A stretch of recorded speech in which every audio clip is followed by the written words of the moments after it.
Good afternoon, dear students. In today's lecture, we will discuss integrated circuit, LSI, MSI, VLSI and ULSI. So सबसे पहले what is integrated circuit? Integrated circuit, आपने इससे पहले ढेर सारे circuits देखे होंगे.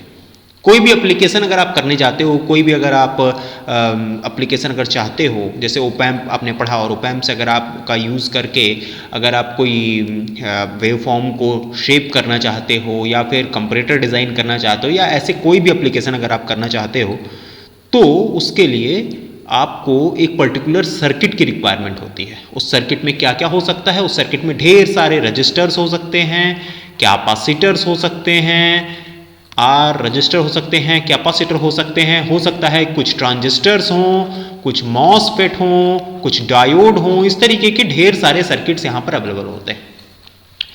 अगर हम इन सभी को अगर हम अलग अलग डिज़ाइन करेंगे तो एक बहुत बड़ी सर्किट हमें दिखेगी. लेकिन इंटीग्रेटेड सर्किट में क्या होता है, एक ही सिलिकॉन की वेफर होती है और उसी सिलिकॉन के सिलिकॉन वेफर पे हम सारा का सारा जो भी पूरा का पूरा सर्किट होता है उसे प्रिंट कर देते हैं. So integrated circuit in which all of sum of circuits elements are inseparably associated and electrically interconnected. मतलब इनसेपरेटली एसोसिएटेड रहते हैं वो, जैसा भी एसोसिएशन उनका होना चाहिए, जैसा भी आउटपुट चाहते हो उसके हिसाब से जो भी आपने सर्किट बनाया रखा है, तो उसमें एक ही वेफर पे सारे के सारे सर्किट एलिमेंट जो कि एसोसिएटेड भी होते हैं और इलेक्ट्रिकली इंटरकनेक्टेड भी होते हैं, so that it is considered to be indivisible for the purpose of construction and commerce. मतलब ये इनडिविजिबल हो, मतलब एक ही पूरे के पूरे चिप पर, एक ही पूरे के पूरे आईसी पर जो भी पूरा का पूरा सर्किट है वो पूरा का पूरा आ जाए. और नॉर्मली ये कॉमर्शियल पर्पज के लिए यूज किया जाता है. मतलब जो इंटीग्रेटेड सर्किट होता है वो किसी पर्पज स्पेसिफिक होता है, किसी एप्लीकेशन स्पेसिफिक होता है. उसमें कुछ इनपुट पिन्स होंगी, कुछ आउटपुट पिन्स होंगी, कुछ जो भी आप बाहर से सर्किट एलिमेंट अगर ऐड करना चाहते हैं तो उसके करस्पॉन्डिंग पिन्स होंगी. तो आप देख रहे हो कि डायग्राम में यहाँ पर कुछ आपको आईसीज दिखाई गई हैं. इसमें ये देखिए, ये डिफरेंट आईसीज हैं. ये देखिए यहाँ पर पिन्स बनी हुई हैं, ठीक है, ये मेटेलिक पिन्स होती हैं. ये इसका कवर है और इसके अंदर यहाँ पर जो भी इंटीग्रेटेड सर्किट होगा वो इसके अंदर इस तरीके से इंटरकनेक्टेड होगा. ठीक, जो भी आईसी होता है उसमें आगे एक नॉच होता है और नॉच के बगल में अगर नॉच है तो यहाँ पर पिन नंबर 1 स्टार्ट होगा. अगर नहीं है, अगर नॉच के साथ साथ हो सकता है यहाँ पर डॉट दिया हो. आप देखिए यहाँ पर एक डॉट दिया हुआ था, डॉट के साथ एक मतलब हल्का सा डॉट रहता है. जहाँ पर डॉट होगा वहाँ पर पिन नंबर 1 स्टार्ट होगा, ठीक है. या फिर कोई एक इंडेंटेड डॉट होगा और नॉच दोनों के दोनों होंगे, यहाँ से पिन नंबर 1 स्टार्ट होगा. तो किसी भी आईसी में चूंकि वो सिमेट्रिकल होती है तो कहाँ से पिन नंबर 1 स्टार्ट होगा आप डॉट देख करके या फिर नॉच देख करके आप आइडेंटिफाई कर सकते हैं कि डॉट और नॉच जहाँ पर होगा वहाँ पर से पिन नंबर 1 स्टार्ट होगा. पिन नंबर 1 2 3 4 5 6 एंड ऑनवर्ड्स 8 9 10 11 12 इस तरीके से होगा. ठीक है, डिपेंडिंग अपॉन आईसी ये देखिए अलग अलग पैकेजेस हैं. जैसे मेटल कैन आईसी मतलब एक ऐसा आईसी है जहां पर ऊपर मेटेलिक स्ट्रक्चर लगा हुआ है, वो कहलाएगा metal can IC. Ceramic flat pack IC, अलग अलग टाइप की आईसी हैं. जैसे कि अगर आप यूपीएस सीपीयू उठाएंगे तो सीपीयू का जो मदरबोर्ड होता है उसमें इस टाइप की आपको आईसी दिखेंगी. ठीक है, सेरेमिक इस तरीके से यहाँ पर लगी हुई होंगी. ठीक है, आपका मोबाइल फोन का जो इंटीग्रेटेड सर्किट होगा उसमें सेरेमिक आईसीज यूज होंगी, फ्लैट पैक में होती हैं वो. ठीक, फिर होता है ड्यूल पिन इनलाइन आईसी, जैसे कि जो आपका वीसीआर होगा या फिर आपका जो टीवी का रिमोट होगा या फिर आपका इस तरीके का कोई स्ट्रक्चर होगा जो एप्लीकेशन स्पेसिफिक होता है, जिसमें कि आईसी जैसे टीवी, जो पुराने जो टीवी होते हैं तो टीवी में भी जहां पर मदरबोर्ड नहीं होता है, मदरबोर्ड के अलावा अगर आप देखोगे तो इस तरीके से डीआईपी जहां पर एक स्पेस बना होगा और उसमें आप वो आईसी फिट कर सकते हो. ये डीआईपी आईसी होता है. और डीआईपी आईसी में ये देखिए इस तरीके से ये सारे के सारे ये देखिए बीच में एक सिलिकॉन चिप होती है. सिलिकॉन चिप पे सारे के सारे सर्किट्स होते हैं और ढेर सारे कनेक्टिंग वायर्स के थ्रू ये अलग अलग कनेक्टेड होता है. ठीक है, तो यही होता है इंटीग्रेटेड सर्किट. तो बेस्ड अपॉन इंटीग्रेटेड सर्किट आप different type of integrated circuit design कर सकते हो. जैसे पहला क्या है, first one is digital integrated circuit और दूसरा आप डिजाइन कर सकते हो एनालॉग इंटीग्रेटेड सर्किट. ठीक है, इन डिजिटल इंटीग्रेटेड सर्किट अलग अलग ट्रांजिस्टर टेक्नोलॉजी आप यूज कर सकते हो, क्योंकि ढेर सारे ट्रांजिस्टर टेक्नोलॉजीज आई हैं। तो उसमें आप क्या यूज कर सकते हो, अगर आप बीजेटी यूज कर रहे हो, if you are using BJT, so it will be called bipolar junction transistor IC. और अगर आप सीमॉस यूज कर रहे हो तो it will be called MOS transistor IC, ठीक है। और डिपेंडिंग अपॉन मॉस आगे चल के हम लोग पढ़ेंगे कि एन मॉस होता है और पी मॉस होता है, तो एन चैनल मॉस और पी चैनल मॉस के लिए भी आगे इसको आप सेग्रीगेट कर सकते हैं, ठीक है। ट्रांजिस्टर में होता है ट्रांजिस्टर ट्रांजिस्टर लॉजिक होता है, फिर एमिटर कपल्ड लॉजिक होता है, फिर शॉर्टकी टीटीएल होता है, और इंटीग्रेटेड इंजेक्शन लॉजिक होता है। ये सभी के सभी जो बनते हैं सारे के सारे लॉजिक होते हैं। ये लॉजिक के मेथड्स हैं, किस तरीके से आईसी को इंटरनली डिजाइन किया जाता है, उसके बेसिस पे आईसी का कैटेगराइजेशन है। बेस्ड अपॉन कितने नंबर ऑफ एलिमेंट आईसी में यूज किए गए हैं, उसके बेसिस पर हम आईसी को अलग अलग कैटेगरी में डिवाइड किए हुए हैं। जैसे स्मॉल स्केल इंटीग्रेशन, ठीक है, फिर मीडियम स्केल इंटीग्रेशन, फिर है लार्ज स्केल इंटीग्रेशन, फिर है वेरी लार्ज स्केल इंटीग्रेशन, और अंतिम में है अल्ट्रा लार्ज स्केल इंटीग्रेशन।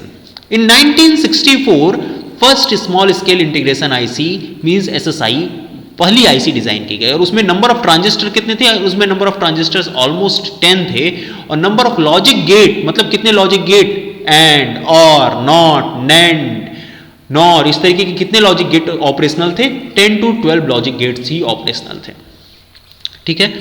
फिर क्या हुआ कि ग्राहम मूर जो इंटेल के फाउंडर थे, उन्होंने एक लॉ दिया। उन्होंने लॉ ये दिया कि अगर किसी पर्टिकुलर एक हमने वेफर बनाया, और आज की डेट में इस वेफर पर अगर कुल 10 नंबर ऑफ ट्रांजिस्टर्स हम पैक कर पा रहे हैं, तो अगले 18 मंथ के बाद हमें उसकी साइज को इतना छोटा करना है, by the research, by different methods, उसके ट्रांजिस्टर की साइज को इतना छोटा करना है कि अगले 18 मंथ्स में हम उस पर 20 ट्रांजिस्टर्स कर पाएं, उसके अगले 18 मंथ बाद हम 40 ट्रांजिस्टर बिल्ड कर पाएं, उसके 18 मंथ बाद just number of transistor which have been in a particular chip area will get doubled after each and every 18 months. तो ये ग्राहम मूर ने मूर्स ला दिया, ठीक है।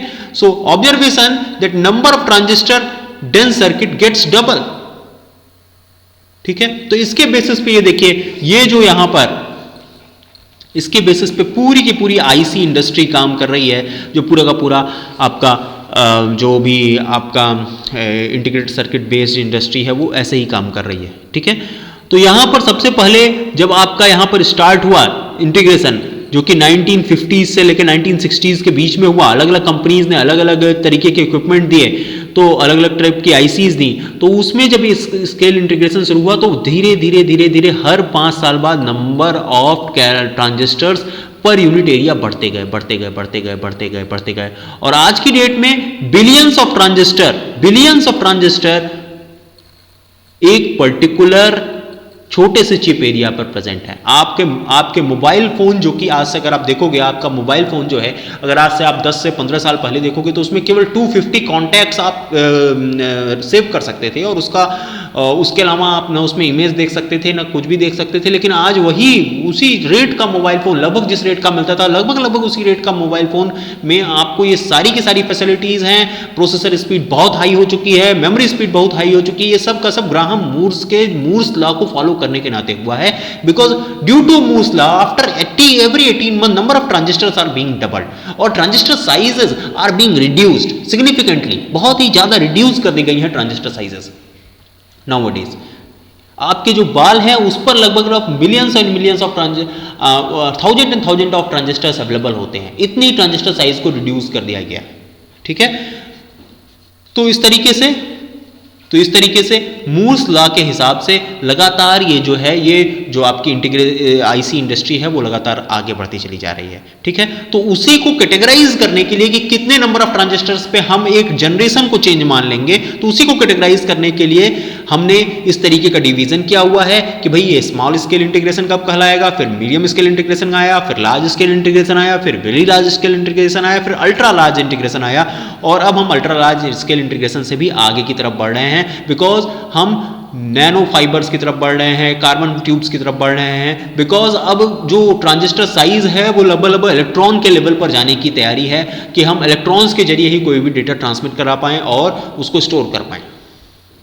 ओके, तो स्मॉल स्केल इंटीग्रेशन 1964 में आया, नंबर ऑफ ट्रांजिस्टर जो थे वो 1 to 10 थे। उसके बाद MSI आया, that was medium scale integration. जैसे जनरेशन चेंज हुई, 1G आया, 2G आया, 3G आया, 4G आया और अब 5G की तैयारी है, तो उसी तरीके से VLSI में भी जैसे वो जो रिवॉल्यूशन था वो कम्युनिकेशन के फील्ड में आया, जो चूंकि हम लोग उसको लगातार यूज करते हैं तो इसलिए वो टर्मोलॉजीज हमारे दिमाग में बहुत ज़्यादा आई। लेकिन अगर हम देखें तो मोबाइल फ़ोन भी आपका हर कैसे किस तरीके से लगातार एडवांसमेंट की तरफ जाता गया। जो पुराना मोबाइल फ़ोन था और आज की डेट में जो मोबाइल फ़ोन है और आगे जो आप जो देख रहे हैं जिस तरीके के फीचर्स आपके मोबाइल फ़ोन में अवेलेबल होने वाले हैं, उसको अगर आप देखेंगे तो नंबर ऑफ ट्रांजिस्टर्स जो हैं वो उसी पर्टिकुलर चिप एरिया में बहुत ज़्यादा बढ़ते चले गए हैं। इसलिए तो जो बड़े बड़े पहले 16 GB जो है वो ओवरऑल मेमोरी होती थी और आज 16 GB रैम के मोबाइल फ़ोन आपके पास अवेलेबल हैं। ठीक है, तो ये इसीलिए पॉसिबल है बिकॉज ग्राहम मूर्स लॉ को हम फॉलो करते गए और इसमें जो जनरेशन गैप है उसको हम लोग small scale integration, medium scale integration, large scale integration, very large scale integration और अल्ट्रा लार्ज इंटीग्रेशन से शो कर रहे हैं। ठीक है, तो 1964 में सबसे पहला लॉ आया और सबसे पहला ये जो ट्रांजिस्टर आया और उसमें नंबर ऑफ सबसे पहला आईसी आया और उसमें जो नंबर ऑफ ट्रांजिस्टर्स थे वो 1 से लेकर 10 थे, नंबर ऑफ लॉजिक गेट लगभग 1 to 12 थे। उसके बाद आया मीडियम स्केल इंटीग्रेशन 1968 में आया और उसमें जो नंबर ऑफ ट्रांजिस्टर्स थे वो 10 to 500 थे और नंबर ऑफ लॉजिक गेट जो थे वो 13 to 99 थे। उसके बाद आया लार्ज स्केल इंटीग्रेशन आया 1971 में और उसमें जो नंबर ऑफ ट्रांजिस्टर थे वो 500 to 2000 थे और नंबर ऑफ लॉजिक गेट जो थे वो 100 to 10,000 थे। और उसके बाद आया वेरी लार्ज स्केल इंटीग्रेशन 1980 में आया और VLSI में आपके 20,000 to 1 million ट्रांजिस्टर्स अवेलेबल थे और नंबर ऑफ जो ICs अवेलेबल, जो number of logic gates available थे वो 10,000 to 1 lakh थे। और उसके बाद ULSI आया, ULSI में more than 1 million of number of transistors available थे और नंबर ऑफ लॉजिक गेट्स भी मोर देन 1 million हो गए। तो इस तरीके से हमने ये देखा कि किस तरीके से इंटीग्रेटेड सर्किट क्या होता है, इंटीग्रेटेड सर्किट में कितने टाइप के इंटीग्रेटेड सर्किट होते हैं, किस तरीके से उनकी पैकेजिंग होती है डिफरेंट इंटीग्रेटेड सर्किट की और डिफरेंट जनरेशंस के हिसाब से हम लोग जो इंटीग्रेटेड सर्किट जो डिफरेंट जनरेशंस में आए, depending upon number of transistors and logic gates, किस तरीके से हम उन्हें कैटेगराइज कर सकते हैं। Thank you.